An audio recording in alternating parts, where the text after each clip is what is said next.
Andrea Unger es otro campeón mundial. Cuando de las cifras, la verdad es que les van a temblar las piernas.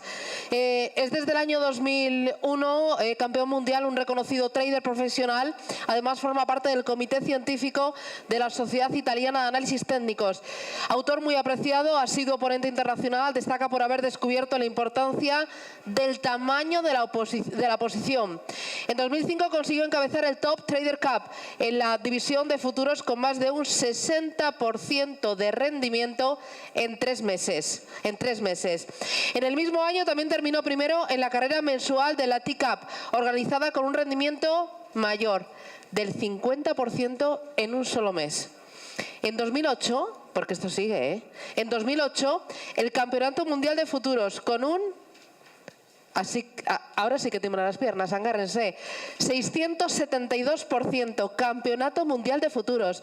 Una vez más, en el año 2009 ganó la misma competición con un rendimiento del 115%, algo más asimilable. En 2010 completó una gesta sin precedentes ganando The World Cup Championship of Futures and Forex Trading con un rendimiento del 240%. Bárbaro. Nos ofrece una interesante conferencia sponsorizada por TMS en la que nos va a explicar los primeros pasos para crear un sistema de trading automático para poder operar en los mercados financieros. Increíble, hay que copiarle. Gracias. Gracias.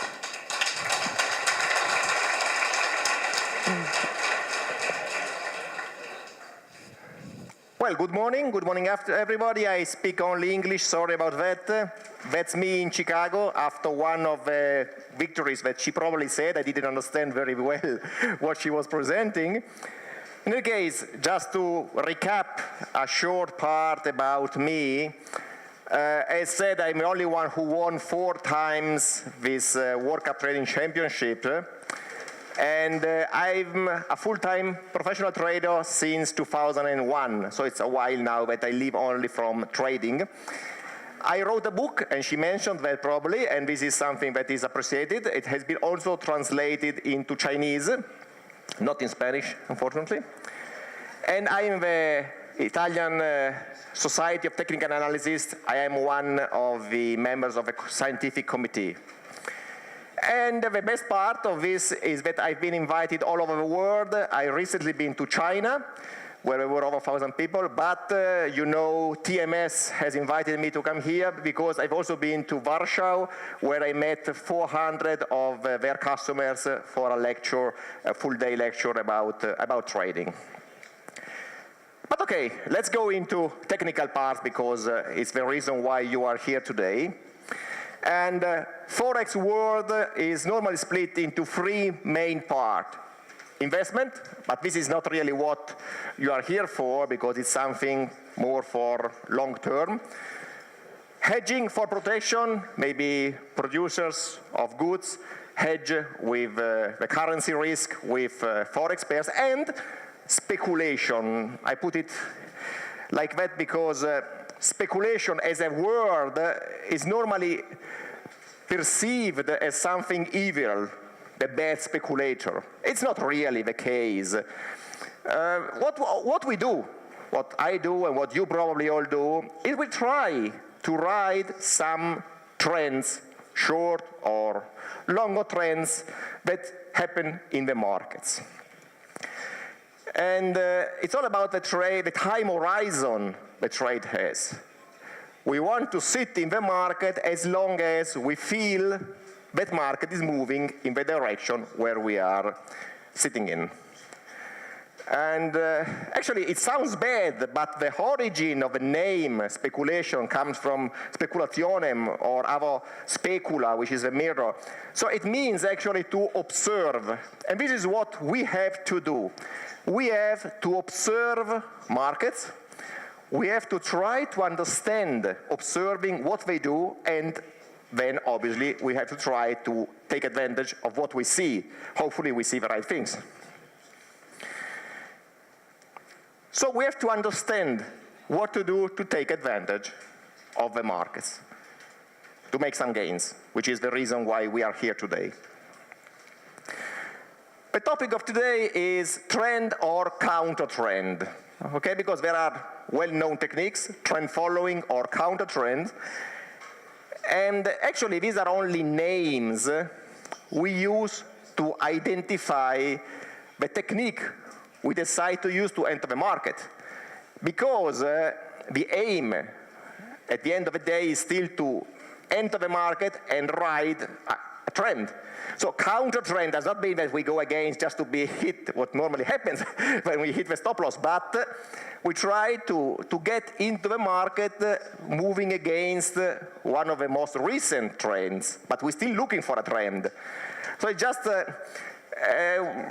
way to mention, but the key to distinguish trend following and counter trend is the reason and the way we enter the markets.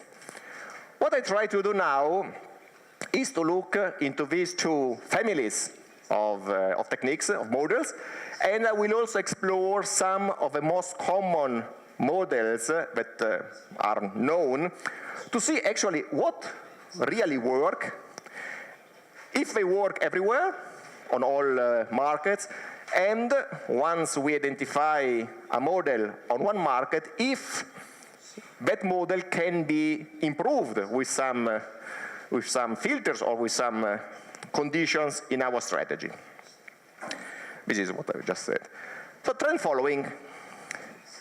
This is a system that normally uses rules that want to take advantage of strength or weakness that we see in the market, okay? The term means that we identify a market which shows strength or weakness, and we believe that that market will continue to be strong or weak in the next future. If we believe that, we look for a moment when the market is confirming its will to continue, and normally this is a breakout. When a breakout of an important level happens, it means that the market is showing us that it is willing to continue in the direction that has been shown so far. Here we see some examples. I don't know what the pointer is. Hopefully it's the red one. Okay. You see, actually, we never enter at the top. We enter later. We take this trend. Also, in this case, we are not exiting down here. We are waiting for the market to show the will to go in that direction, and we enter there. Same thing here. We are not exiting the position up here and entering a new one, but we do that after a while. So we first see a move in the market. We see the market going in a certain direction, and then we enter in that direction when we have a strong confirmation, such a breakout of some important level. In these cases, there are previous highs or previous lows, but you can choose levels such as weekly, higher lows, pivot points, whatever you prefer. Just significant level, because going through that level means the market is really willing to continue. This is trend following. If the word following derives from the fact that it's like we are jumping on a moving train. We follow the move. That's all what it means. We don't predict markets. I don't know what the market will be tomorrow. But when the market is showing me something, I try to understand what it is showing, and I try to take advantage of it. Normally, we use stop orders, which means orders that enter in the direction of a move at a certain price, or even at a higher price for long, or at a lower price for short, just to enter, okay? And we could also use market orders. This is a different way to build the entry logic. We wait for a breakout on the time frame we decide.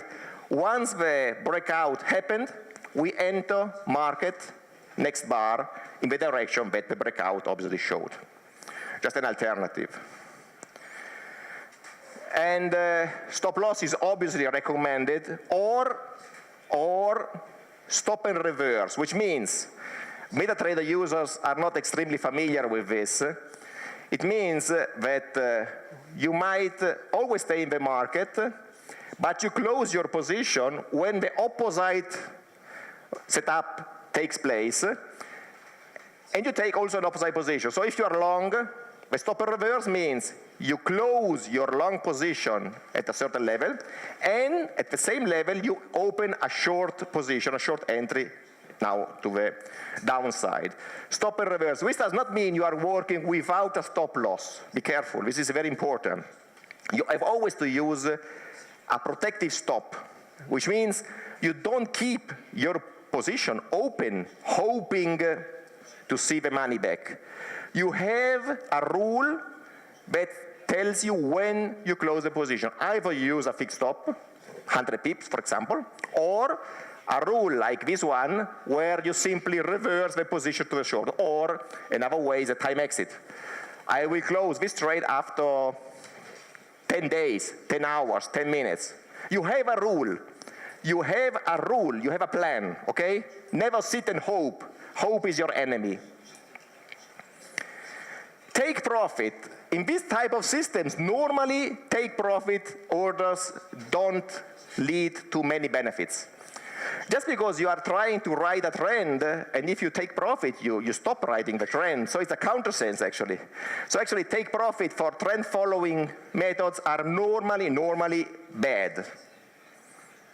They might be good for psychological issues, but in terms of revenue for the system, they are normally bad. Now, counter trend. This is a system where you believe that the trend that you are seeing in the market is close to an end. It's probably reversing. If its market is going down, you believe that soon it will go up. So actually, counter trend means you open a position against the trend that you currently see in the market. And you can do that in two ways, basically. You put a limit order somewhere where you really believe that's an extreme level of that trend. So you anticipate, which is not always a good choice, unless that level is very important. And we'll see, for example, later the Bollinger Bands are pretty much important. Or you wait the market to invert its trend, and once it confirms the will to invert, you enter the position. In this case, we have some limit orders, and here you see that I close the position at a certain point. Because in this kind of systems, take profits can be useful. I said limit orders or stop or market orders after an inversion pattern, which you can a breakout of an important bar or an important level. A typical inversion pattern is you have a downtrend.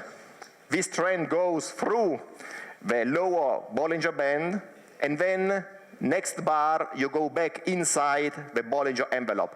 This is an inversion pattern because that level is important. You have an inversion of the market around that level. There you can either enter at market immediately at the end of that bar, or choose the high of that bar and enter at stop at the breakout of that level, for example. Stop loss is always recommended, but most often you hear that you have to use tight stops. This does not work. Stops have to be wide enough to let the move take place. Because the noise in the market will probably catch tight stops and waste your entry. So you always have to use stops that allow you to trade. And unfortunately, the tight stops don't help in this. So many gurus are telling you that you have to use tight stops. I hope nobody did today, but that's more or less, I don't know how you translate that, it's bullshit. Take profits for this kind of systems are fine. They are fine because you are really going against a major trend that has been seen in the market previously. So most often, the moves that you try to ride are actually reactions, and a reaction might last just for a while. So a take profit helps because it takes you out from a fast reaction of the market, the dead cat rebound, for example, things like that. So in this case, for these systems, take profits are useful, and normally they improve the performance of your system. So there is no general rule you need to take profit. No. It depends on the type of model that you are using to trade. And depending on that, you have to evaluate if a take profit is good or is bad. Okay, now we have to, the question is, are there better methods? What shall we do? And once we define these approaches, are they good everywhere or are there some limitations? When I have questions, I run tests. It's the only way to know, in my opinion, what the market is telling us. I run tests, I have numbers as results, and those numbers tell me if things work or not. And normally, I run tests directly simulating trading approach. I don't study econometrics, autocorrelation, Garch, things like that, because they are useful, they are good, but at the end, I still have results that need to be interpreted and need a model to be built on this. While if I directly simulate a trading approach, I immediately have the answer in dollars. It works? Yes, because it makes money. It loses money, it doesn't work. So I immediately see what could have been in my pockets or out of my pockets. So I took these currency pairs, which are more or less, I might say, the most popular. If something is missing, sorry about that, but they represent a good diversification of the Forex market. I waited, he's taking a picture, okay? Another picture down there, so a picture like this. So I try to identify different markets, and first what we try is the classical momentum entry. The momentum entry is based on a rule where we say if last close on the time frame we use is higher than the close of a number of bars before, so we identify a trend, in this case an uptrend, then enter, for example, at breakout of this high. And obviously the opposite, if the close is smaller than the close of a certain number of bars before, we can enter at the breakout of a low because there is a downtrend in the market. This is a very typical trend following approach, and many people claim it is a very effective approach. Here are some examples. This close here is greater than the close. In this case, I set the 3 bars before, but you can do it. You see this is here. It's clearly higher. We enter at breakout of the high of this bar. And we get a good trend here. The close is smaller than the close of 3 bars before, a bit. We enter at the breakout of the low. Here again, close is higher. We break out at the high. This is very, very tight condition. Again here, the close is lower than the close of 3 bars before. Short entry, here we have stop loss. And now our trades here. So actually, this is a very simple method. And the question mark we have to investigate is, does it really work? Here in the example, it looks nice because we made some winners. And obviously, if I want to promote it, I show this chart and say, look at here, how nice it is. But is this the truth? Actually, it is not. Because first of all, well, the colors are not really clear, but I believe you see many red colors here. Okay, do you see the red? Or at least you see the minus. These are the results in pips. I tested this with a fixed lot. Be happy. You have such a sad face. Smile. Oh, okay. I tested with a single fixed lot because I just want to see if the method works. I didn't apply money management or position size, just say, let's see if the method works. And I started in 2008, so you have really a long history, testing on 60-minute bars, which is a time frame that many people use dynamically, so it's something. And 60 minutes is also good because it's not really affected by noise. I don't recommend to trade on 5 minutes or 15 with indicators because I believe it's a nonsense because of the noise of the market. But from 30 minutes up, you can look into that. In any case, here we have some markets like EuroCAD, GBP CAD, and GBP US dollar who are losing whatever number of bars we use to refer to. Close greater than 3 bars ago, then 6 bars, 12 bars, no matter what. No matter what parameter you use, this is a disaster. British pound, Canadian dollar is a real disaster. Look at here. It's throwing money out of the window. But generally, I have only one pair, US dollar, Japanese yen, which is consistent depending on the number of bars. So no matter how many bars I refer to, the method works. So it shows stability, but it's only one. While I have a lot of disasters and other pairs, which are with that color, which are uncertain, because depending on the number of bars you look back, the results change. And this is something that is telling me that there is no real stability of the method. So seeing these results, I would really say that this method is not effectively working. So those promoting the momentum trade as a trend following method probably are only paper trading. So let's take another popular technique, the channel breakout. Who knows the channel breakout technique? Okay, you come and explain it. Well, this is the most popular trading technique for trend following. You take the chart, you choose the highest high of the last 10, 20, 30 bars, the lowest low, and if you break through that level, you enter long. On the opposite side, you enter short. That's it. It's the method that the turtles used in their program, Richard Dennis, the famous turtle traders, which made a lot of money. They were using this method together with position sizing and risk management. But the method was this one. So we enter at the long breakout of the highest high or at the short breakout of the lowest low. This is the channel, highest high, moving, and lowest low. Here we break through, here we get the gap, we enter short. Here we break through the high, you see that bar, so here's a long entry. So this is all we do. When we have a long entry, we close the short position and we open the long one. When we have a short entry, we close the long position and we open the short one. It's always in the market method. Does this work?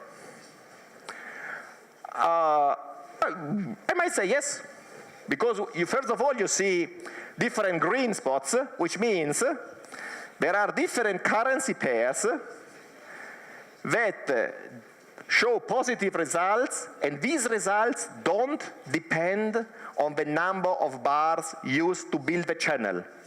It means that on that market, the method is stable just as a method, as an idea. You don't have a parameter to set to get the optimum. Whatever you use, it works. Australian dollar, Japanese yen, Australian dollar, US dollar, Japanese yen. One currency pair is very bad also here. Again, British pound, Canadian dollar. Here, everything loses money. Remember this. First, trend following method, not a good one, but that pair was losing a lot of money. This approach is good for trend following, but it still loses money, in spite of many good pairs. Here already we see that not all the currency pairs behave the same way. We see that there are differences of reaction to a method. This is very important, because believe me, those who are telling you that a system to be robust has to work on every market, on every time frame, these people don't trade. Let's go down. You say this? 5 minutes? Okay. I just wanted to know somebody tell me. Count on it, no problem. RSI. One typical approach is you enter when the RSI moves out or in the out of the overbought or oversold area. Here is the RSI. Here we enter short. Here we enter long because we go against the recent direction of the market. Okay? Counter trend, we have different settings of the RSI, 30, 70, 20 limits, but many losers. The only one which makes a bit more money is the British pound, Canadian dollar, you see, but not consistently. The RSI method, I might say, doesn't work. We can try with stop and profit, but the situation doesn't change. The only good one is the British pound, Canadian dollar, again. Something here also, but many, many losers. So this method is not good. Maybe we find a different method, and we use the Bollinger Bands. We use reversal around the Bollinger Bands, the one I told you before. These are the Bollinger Bands. When we go back inside the envelope, we enter short, as here. When we go back from the downside, we enter long. And in this case, we have some green spots, okay? Which are consistently working. So the Bollinger Bands as a counter trend method are a better choice compared to the RSI, which doesn't work at all. So a momentum approach is bad. Donchial channel is good, but not on all the markets. RSI approach is poor. Bollinger Bands can work as a counter trend approach. But not all markets are the same. Some are neutral, some are trend following, some are counter trend. This market, GBP, Japanese yen, is trend following if you look back into the results, and we know the GBP CAD is typically counter trend. We saw it from the results. Now what we can do, once we have a model, you can further investigate. This is an approach where we were working 24 hours a day. But maybe if we enter only on a specific time of the day, we get better results. For example, trend following, GBP Japanese yen on 20 bars, this was the standard solution. But if we work only from 8 to 2 p.m., we get same results, but much smaller drawdown. Or if we work only from 6 p.m. to 10 p.m., we get much more money, but also a higher drawdown. On the contrary, from 2 p.m. to 6 p.m., we lose money. So once you have an approach that works, try to look into the market if there is a better moment of the day when that approach is more effective. Same thing on a reversal on GBP CAD. We don't have to look into the numbers, but we see how working only a smaller portion of the day, we get a tremendous benefit, which is very important.